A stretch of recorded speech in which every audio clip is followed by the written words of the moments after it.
But one of the most beautiful things that I love about Lovedale Press books are the covers. And Athi always talks about so passionately and how beautiful. I mean, I think there's an exhibition there waiting to happen where we just like put as many covers that we find.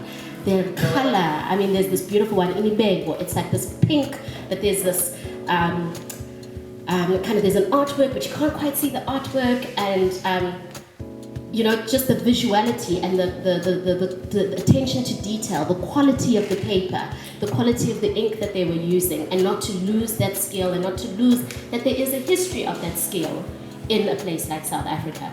Even from a design perspective. Yeah, the font is just so beautiful. It's like something I've never seen before, and so the visuality of it is so much part of the story. And one last thing I will say. When people talk about the African Language Literary Archive, people talk about it in so much as like, we've spoken about Mqai, but one of the things that Lovedale Press did with such foresight so early on was publishing Black women.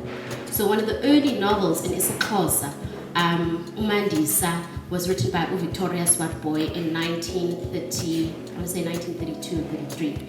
Zora Fuchane published Ujujuju before Umandisa. And there's Kakaza, Ghana Kakaza, I think, published even before then in 1909. And so again, that sense of loss, when we constantly say, where are the Black women writers, where are the Black women writers?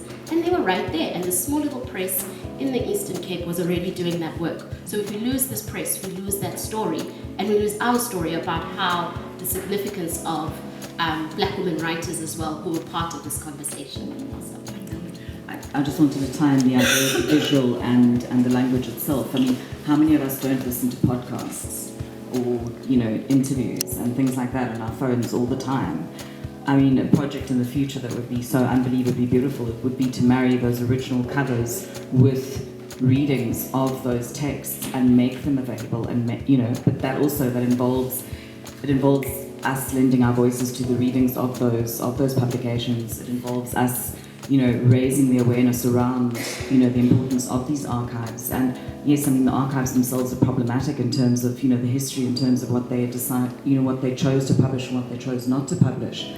But we can also make sure that the writings that didn't get published but are still languishing in the archive get a voice by literally lending our voices to them.